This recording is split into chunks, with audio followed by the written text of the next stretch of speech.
Welcome to the Collab Podcast. My name is Michelle. And my name is Devin. On this podcast, we explore concepts of self-mastery and community collaboration through in-depth panel discussions and intimate interviews with dance's most prominent figures. Yeah, she my peanut butter jelly snack, pull it ride, but she painting. That's my sunshine when it's raining. That's my boo, yeah. When I'm all alone, she pulled through. Welcome back to the Collab Podcast, everyone. I'm Michelle, and I'm here with my beautiful sister and co-host, Devin. Hi, everyone. Welcome back. We are so excited. That season 3 was incredible, and we're going to recap it for you. But first, Devin, I just want to check in with you. You know, when we did our last recap of the previous season, you and we dug deep and we made a proclamation about our New Year's goals for 2021. And we said that we were going to hold each other accountable. So I wanted to do a quick check-in with you to see how those goals are coming along. Well, it's so funny that you ask, because this morning, as I was getting ready, I realized that we were going to check in with our goals today. It kind of just slipped my mind, to be honest. And we're going to get really real here on the podcast. I have not stuck to my goal.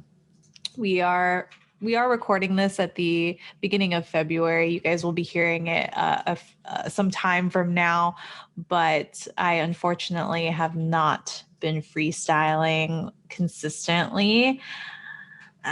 This year, the start of the year was definitely a lot busier than I had anticipated. And I have a tendency to do that. I think as dancers, we have a tendency to do that, to take on a little bit more than we can actually handle at times. And I think it's good to have stretch goals like that. It's what keeps us growing. It's what keeps us moving. But perhaps I was a little bit too ambitious with this goal. So I think I'm going to revise it and say, going forward, I'm going to make an effort to set aside at least 15, maybe 20 minutes every week to freestyle, and we'll see how that goes. It's definitely something that I still want to do, and I still catch myself when I'm listening to music and doing other things, like, you know, moving and stuff in my chair if I'm working at my desk, or if I'm like getting ready for the day. You know, there's little pockets of freestyle that make it in, but it's not as dedicated of a session as I would like for it to be. So, you know, take it from me. If you're reassessing your goals with us at this time and you're thinking, well, maybe it was a little bit much to begin with, it's okay to dial it back and revise your goals so that you can make it work. And then my hope is to do this consistently, and then ramp up to what I had said at the beginning of the year, which is making it a daily habit of freestyling. So that's my little recap. How about you? How have you been doing with your goal? Well, so, you know, my goal was to train as if I were on a team, and, you know, Steezy's a great resource for that. And I've been a member for almost a year now. And the holidays always kind of set me back. And then when the new year comes, I'm motivated. But what I'm finding is that personally, the new year or January is kind of slow motion for me. And so I looked back on like old passion planners where I've, you know, logged my goals, and I really actually don't really start getting active until like March time. And it's so funny because, you know, a lot of people are like really motivated to go into the new year. All that to say that only recently, like as recent as this week, did I actually start going back to training. So I, like you, didn't really come out of the gate running in terms of like, you know, going out and getting my goal. But I'm slowly starting to kind of pick it back up, which is great for me because it's a lot earlier than I've started before with some of my other goals. But I think kind of reflecting like you, if there's anything that we learned on this podcast is we got to give ourselves the space. And the beauty of having goals, personal goals, is that, yes, it's great to have those stretch goals so that you can push yourself to be better and go beyond, where your baseline is. But also, I think it's okay for us to take a step back and reevaluate our goals and reassess what our needs are for that particular moment. And like you were saying, you're so busy and you tend to take on a lot. And so I think it's a great example for you to say, you know what, like, okay, I can't commit to the goal that I set for myself when I said I was going to do this, but I have good intentions and I want to keep doing it because I'm passionate about it, but I'm going to scale it back a little bit so that I can actually succeed. And then when you have time, then you can allow yourself to do more. Yeah, absolutely. And something that you said earlier that I want to just reiterate for our listeners was that you went back and you looked at your passion planners and you reviewed your goals. That was a key step that I missed when I first set this goal on this podcast. I mean, I said it. I said it out loud. I put it out in the universe that I wanted to make a daily, consistent habit of freestyling. But I think where I may have faltered was I didn't write it down.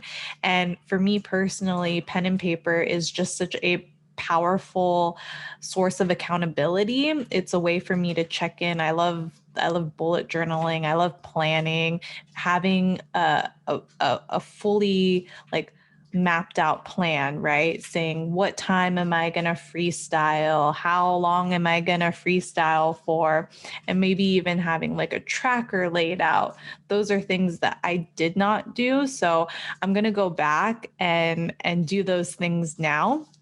That way I have a way to check in with myself. Because, we did say that we're going to check in for our goals at this time, but I think I need something a little bit more like intermittent, Yeah. And I think it's great to track your goals in a method that works for you. Some people, I've seen they've put their goals out on Instagram and they've said that, posting every day or posting to my story is going to hold me accountable. So they're asking followers to hold them accountable for that, the next year, the next 90 days, whatever the case may be. But that doesn't always work for everyone. And so I think as you're going into the new year and you're reflecting, and you're discouraged because you haven't started.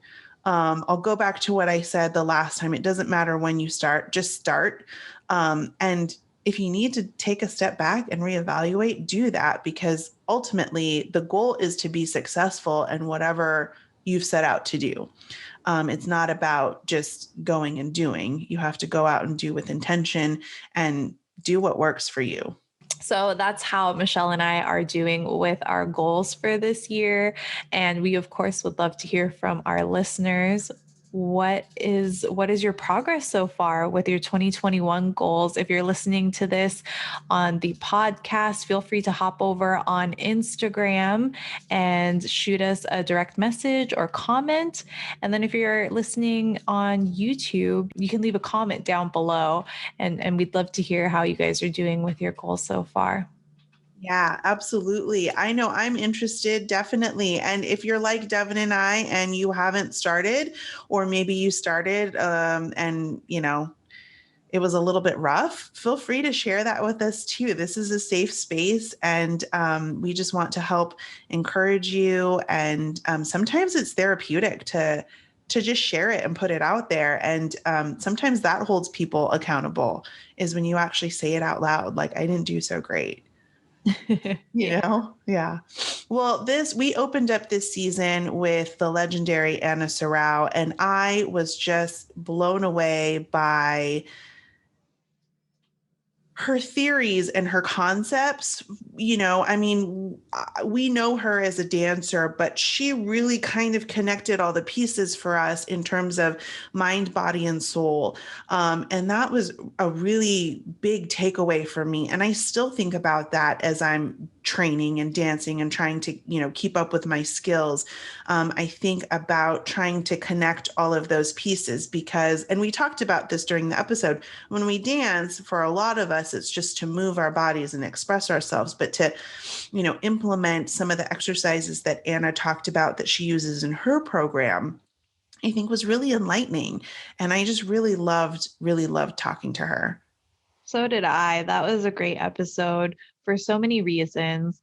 A huge takeaway for me from that episode was when Anna said and had talked about how our body remembers things.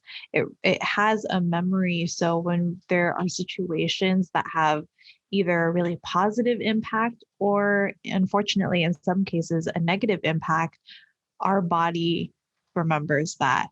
And that was so powerful because personally for me, when I was directing, you know, I would try to stress the importance of having a mind, body, soul connection, of understanding how your emotions can influence the way that you move. But the way that Anna had described it in the episode was so concise.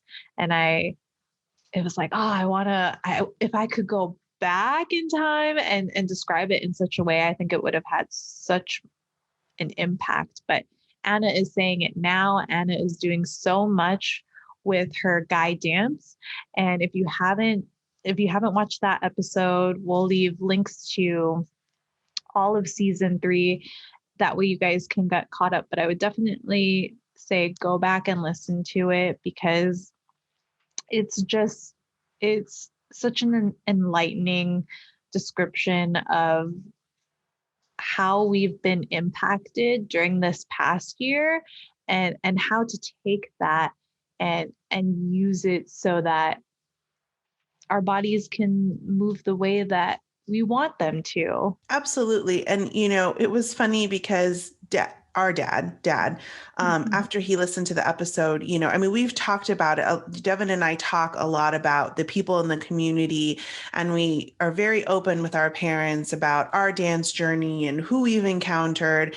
But our parents really just know them as the names that we say. They don't really know who these people are. And so I remember Dad had come to us one weekend and he was like, I just listened to Anna's episode. Like, I'm so impressed with her. Like, I think that was probably one of his favorite episodes in the season. And of course, he's biased because he's our dad. But I think the takeaway there is that he was so impressed by Anna's clarity and Anna's humility, and even just her self-awareness of, you know, she had a moment during the podcast, and I don't want to give too much away, but she had a moment during her podcast where she had a revelation because we were going through her accolades and she was like, yeah, I guess I have accomplished a lot. And it was weird for her to hear everything kind of being retold to her. And so anyway, Anna, our dad was very impressed. Like Devin said, go back and listen to that episode because it was a great one. All right. Well, and then let's see, we talked to RJ Navalta, who is a longtime friend, and he's got so much energy. And I think that, you know, Devin, when you and I were prepping for the episode, we were half nervous, half excited because number one, we hadn't talked to him in a while. And number two, because he's got such an overwhelming energy, we really didn't know what to expect when we actually jumped on our call with him. But it was so comforting in that moment when the cameras went on and our Zoom call started. And he was just like, oh my God, it's so great to see you guys. And we picked up basically where we left off. And he's just that type of person. And I don't know why we were so nervous, but he was so much fun to get in touch with and catch up with. And one of the things that I took away from that episode was he really focused on making sure that you allow yourself time, and in a time, you give yourself the time that you need. And whether it's to play Candy Crush or to train or to read a book or do whatever, like, don't go with the norms. And I'm such a person that like feels like I need to follow the norm and follow the standard. And so to hear that kind of shocked me, but also like shocked me in a good way, because I was like, oh yeah, like he's got a point. Like it's okay to be on your own, and COVID is the perfect time to do that. And many people are doing that. And you have to accept that it's okay to be alone at this time. I have to agree that seeing RJ was so great. And as you put it perfectly, very comforting. I think a part of our nervousness was a little bit of our fangirl showing. I mean, it's been how many years since we had talked to him before that? And yeah, it was just like you said, we picked up right where we left off. He's still just as amazing and as friendly as ever. I mean, if you ever get the chance to meet RJ, definitely take that opportunity to talk to him, because I promise you'll walk away, smiling ear to ear. I definitely was surprised by our conversation that we had with him. And as you said, there was a lot of focus on just taking the days as they go by. And I think for me, a lot of my thinking this past year has been moving forward. How do we move forward? And I was challenged by RJ in that thinking when he said, well, we need to be careful to not always move forward, because that's not always what's the next best thing, right? Because we could be moving forward too quickly without addressing like what's happening right now. And I think that goes back to this concept of just being in the moment, right? And not focus. Yes, like you should know what your past is so that you can understand what's happening in the present, and you should have things to look forward to in the future, but focusing on what's happening right now and understanding that there's no right or wrong approach. And also a huge takeaway for me from that episode was when RJ said we have to surround ourselves with people that challenge our thinking, challenge the way that we think, and we have to be okay with asking ourselves, am I thinking about this right? Am I thinking about this in a wrong way? I think even in that episode, he was like, am I thinking about Trump in a right way or in a wrong way? And really, who's to say? I know that's going to be a very controversial point for me to say in this episode, but I think just there was a lot of focus on thinking and understanding why we think the things that we think, and challenging that. So definitely just so much value and so much wisdom RJ shared with us. I was really happy that we had a chance to talk to him this past season. Absolutely. And I think you make a great point, going back to just taking a pause. I mean, COVID and the pandemic and kind of being at home alone with our own thoughts has really given us an opportunity to reflect. And as you're reflecting, why not challenge yourself? Why not challenge the things that you've been thinking so that you have a broader vision and a broader scope of what's happening beyond your own opinions. And I think that that's really powerful. And then we transitioned back into this, very centered, calm space with Mitch. And, Mitch was so interesting, and he's so, oh my God, like he was just such a great interview. I don't even know how to accurately articulate how much we enjoyed talking to him, but I think after the episode, after we got off the call with Mitch, you and I jumped back on the call together and we were just like, man, there's so much to unpack there. Because he's not only extremely talented, but he's also pursuing so many different projects. And he's very successful at everything that he's pursuing. And my biggest takeaway is, he had some challenging times that he shared with us during the podcast. And he's just, as we were talking to him, was just trying to kind of come into it. And he had just overcome some of those difficulties and he was just starting to feel settled. Well, and my biggest takeaway with Mitch was, he's he's extremely talented, but he also is very successful in all of the projects that he's pursuing. And part of that success is he's implemented a regular routine to help stabilize his life and help, keep everything, I don't want to say predictable, but he's very much in control of the way that he goes about his day-to-day activities. And I think that that's what helps keep him successful in all of his projects. We talked about, he produced an album. Like, what? Who are you, Mitch? I know. Come on now. It's just in the middle of the pandemic. Oh, I think I'm gonna produce some music. Like, okay. All right. And then he talked about writing a book. Wow, I have so much that I need to do. Yeah. I want to be like Mitch. But anyway, I loved that he was so driven.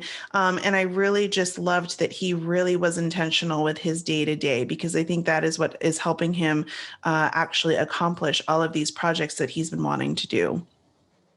We had a moment in the episode where we were talking about what his life looked like right now, especially with everything that was happening in 2020. And there was a point where he talked about being without dance. And for me, that was I held on to those words throughout the episode just because I felt like it was so relatable. I think those words stuck out to me just because I knew that it would touch a lot of dancers. And it would touch a lot of our listeners, knowing that whether it's dance specifically or something else that you've had to be without this year, and trying to figure out how to not necessarily move on from that, but how to just deal with that, because that's a lot. That's a lot. And I don't know that I've shared, maybe I have, maybe in our early episode when we talked about the studio, maybe I have talked about it then, but so much of my identity up until we closed the studio was being tied to being a dance studio owner. So when Mitch started talking about being without dance, that really resonated with me. And I think if you are at a point in your life where you're trying to figure out what is your life without dance, or what is your life without something, then that would be a great episode to go listen to, because Mitch has done so many great things since he stopped teaching in studios, but he's found ways to teach through First Floor Movement. And as you said, he produced Dystopia, and then he's working on a book. He's doing so much. So if you're feeling stuck, that's an episode to definitely listen to and to help you get unstuck. Yes, I couldn't agree with you more. And speaking of being without something in your life, a really big void for our family was when Jordan decided that he was going to go into the military, and he took his beautiful wife, Jane, with us, and we had the opportunity to actually bring her on, and we had her on the podcast, and we got to catch up with Jane, and she's living in Spain. Jordan is out right now on a ship but Jane was at home in Spain. And so we borrowed some of her time and we talked about her days in dancing in Pasakat. And we also talked about how she is the creator behind our collab podcast logo and artwork. And so it was really selfish because it was a chance for us to get caught up with her. I mean, she's our sister-in-law. But also, there's a lot that we were able to unpack in that episode. I mean, Jane was, spoke very passionately about her days in Pasakat. And we talked, I think one of the things that I really took away from it, and maybe it's because I wasn't as immersed in Pasakat as the two of you were, but I just loved how you and her were able to really passionately reminisce about your times there and talk about what your favorite aspects of that being part of that group was, and kind of how it's evolving. And even though Pasakat is a classic, timeless art because you're celebrating the history through folk dance, it really does have to change with the times so that it can be more attractive to generations to come. And I guess I never thought of it that way. I have always thought about it in a traditionalist sense where, okay, you have to stick to the culture, you have to stick to the way that it was before. But you and Jane kind of talked about how times are progressing and, we need to be adaptable to that. And I thought that that was really beautiful. And it helped me realize that you don't have to be stuck in that traditionalist approach. You can progress. You can still celebrate the culture that is and was, but you can also progress so that it's appealing to the masses. And I love you and I, we spent probably a good hour after the podcast talking to Jane even more because, we miss her. But I just loved being able to catch up with her. Same here. It was a great episode because Jane had so much to share. I really enjoyed reminiscing about Pasakat as well.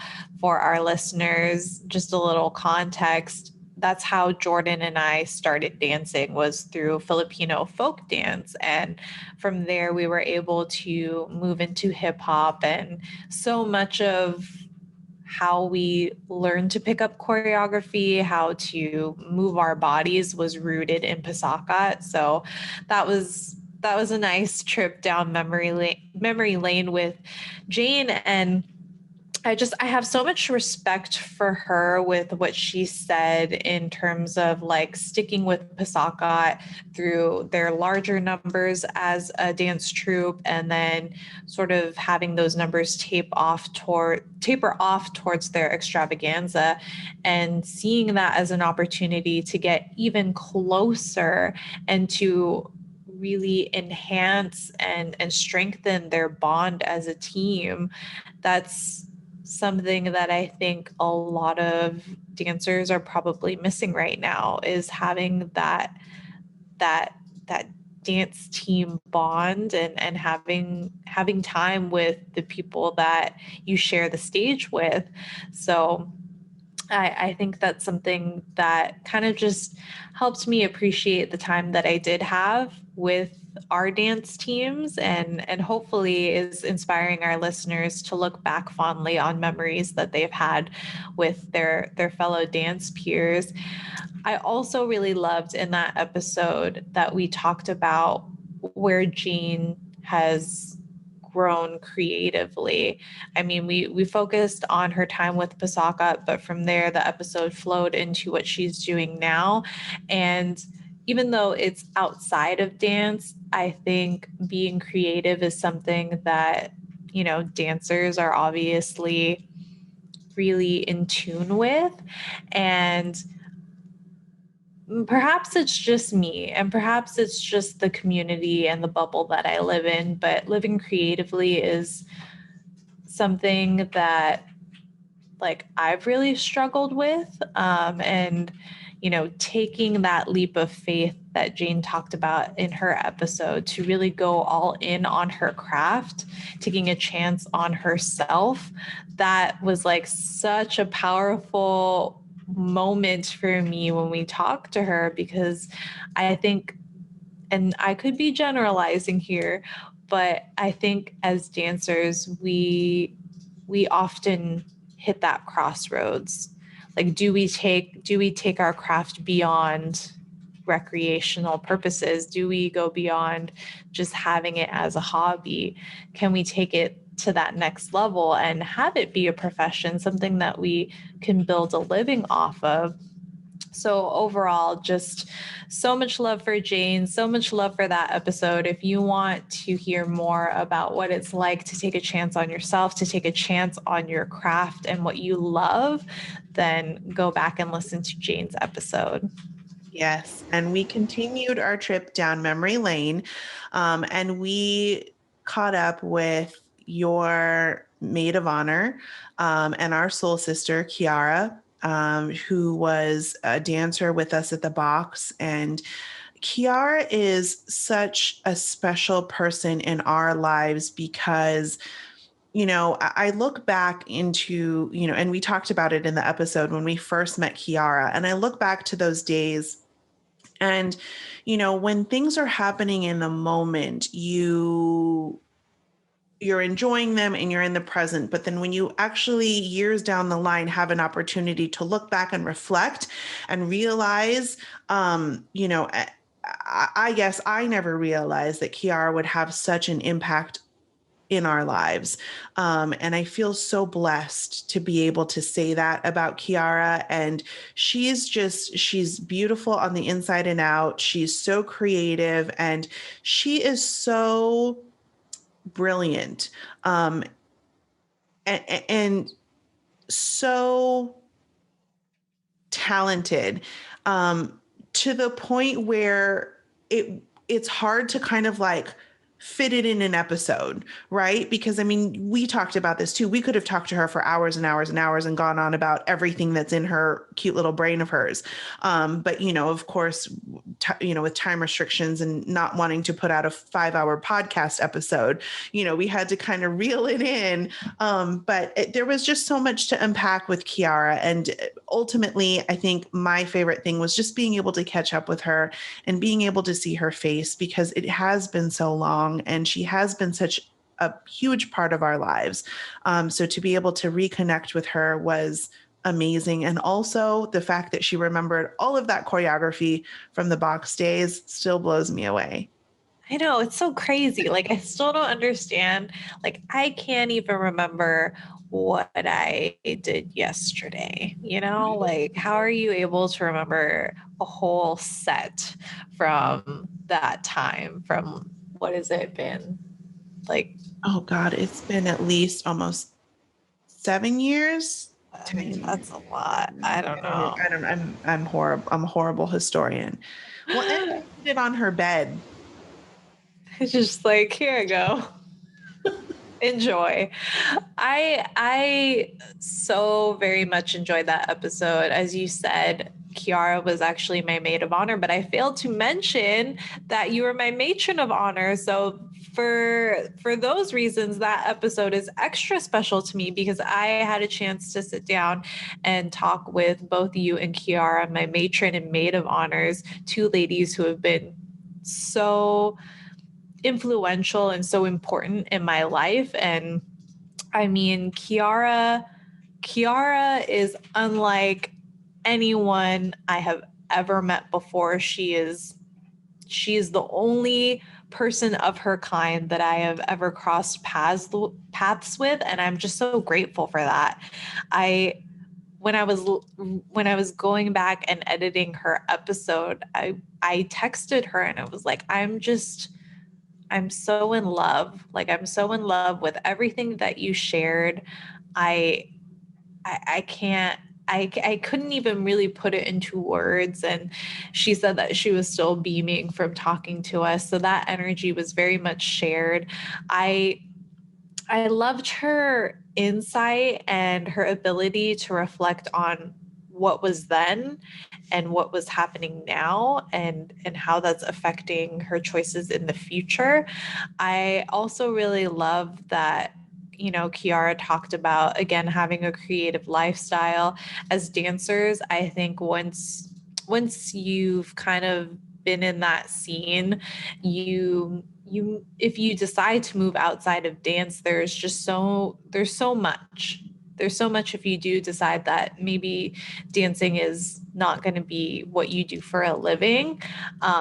It's not necessarily, that you have to move in those directions, but just seeing them as options.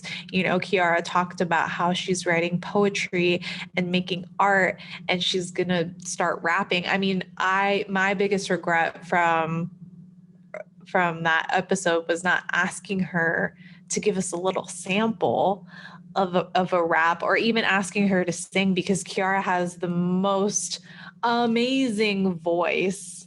Like, I think I need to ask her to just record some songs for me so that I can have them, like, for when I just need to hear her voice, because it's so good. I feel bad that our listeners didn't get to hear that, but you can also connect with Kiara through her Instagram, and of course go listen to her episode. That way you can understand why we're gushing over her. She is so amazing. I can't say enough good things about Kiara. Yeah, well, and we linked a post on her Instagram in the show notes of her singing. And as we were editing the episode, I went back and watched that probably like 5 times, because I just, like you said, her voice is incredible. And, she used to sing for us in the studio, and she sang at your wedding. Yeah, she sang at my wedding, and that was so special. Like, I'll always remember. It was actually her and another really good friend that we made through the studio, another dancer, Russell. I had asked them to sing, and I just, that was one of the best decisions that I made at my wedding. And then I think we also had Kiara sing as part of one of our sets for our junior team. I don't know if we had done it for that whole season, but we had her sing at the very beginning of the set, and it was just like, oh, that was just amazing. I love it. I just got chills because I heard it in my head. Yeah. I loved that piece. That was one of my favorite pieces. It made me cry when I first saw it. I loved it. Well, and then in the next episode after that, episode 7, we talked to someone that we had actually met after we started the podcast. It was someone that we didn't really know from our prior dance journey. And he took his creative path in a different direction. And he reached out to us on our collab podcast Instagram, and we set up an introductory call with him. And immediately we connected with him just as a person, but also we shared a lot of the same ambitions. I mean, he's very accomplished at such a young age, and he's actually the creator of an online platform and resource called Downcore. And it was so fun, not only to meet him and talk to him and get to know him up until the time that we recorded, but also when we were recording the episode, I felt like we had known James for a really long time, and it felt so comfortable. And one of my biggest takeaways there was that he was just so ambitious. And I remember when I was that age, I didn't even really know what I wanted to eat for the day when I woke up in the morning. You know what I mean? And the fact that he has such clarity when it comes to what he wants to do with this platform is just so incredible. I was blown away by James's vision as well, just because it's something that is so clearly needed, especially during this time, the whole concept of Downcore and connecting dancers in a way that we haven't been connected before. But I think because James is the one that's taking this on and showing us that, hey, this could do this for the community, I think it's going to be done in a way that can only be done by James. And I know that sounds like I'm talking in a circle, but I feel like that statement will make more sense if you listen to his episode James has such an amazing perspective on dance. I mean, when he talked to us about traveling to Japan and how that influenced him, I just was like, I almost felt like comforted in that moment, knowing that someone like James is taking on a project like this, because anyone could take on a project like this, but to have it be executed the way that James described to us, I think that's the way that it needs to be done. As he builds this company down to its core, it's going to be all the things that I think the community values, appreciates, and needs. So I'm really excited for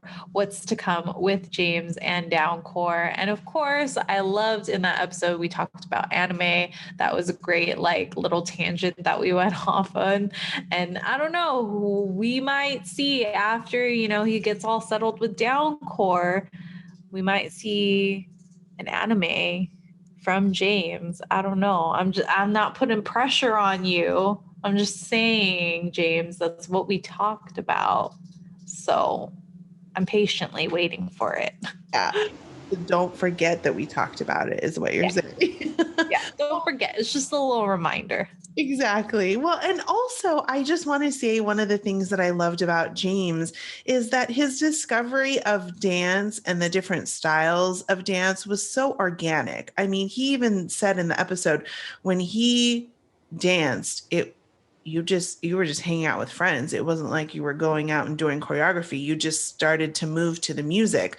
And his discovery of, finding East Coast versus West Coast, and then even globally when he traveled to Japan was just so organic. And like you said, I think Downcore can only be created by someone like James, and it's going to become exactly what the community needs. So definitely an episode to listen to. And finally, our last episode of the season, our grand finale, was really special to us because we actually got a chance to sit down with our brother, Dylan. And he has actually been in our queue for quite some time. You and I have talked about we got to bring Dylan on. We got to bring him on. We want to talk about his dance goals. And here's the thing. Our family, we quarantine in our little pod together. So over COVID, we've, kept to ourselves in our little family pod. So we see each other every week.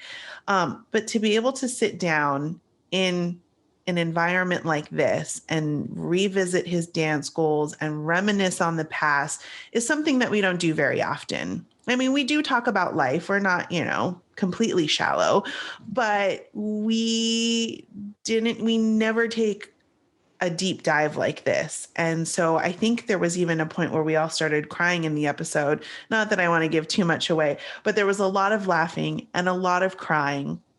And my biggest takeaway is, it's a little bit personal to me. It's just that I love you and Jordan and Dylan so much.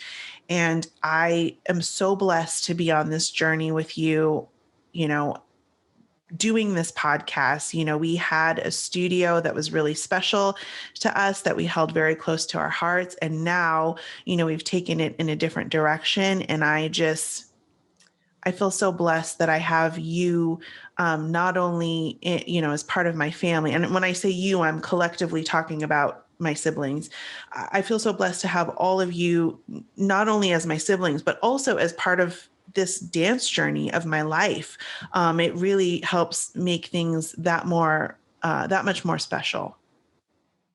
I'm so grateful for you, Jordy, Dill. I mean, our whole family.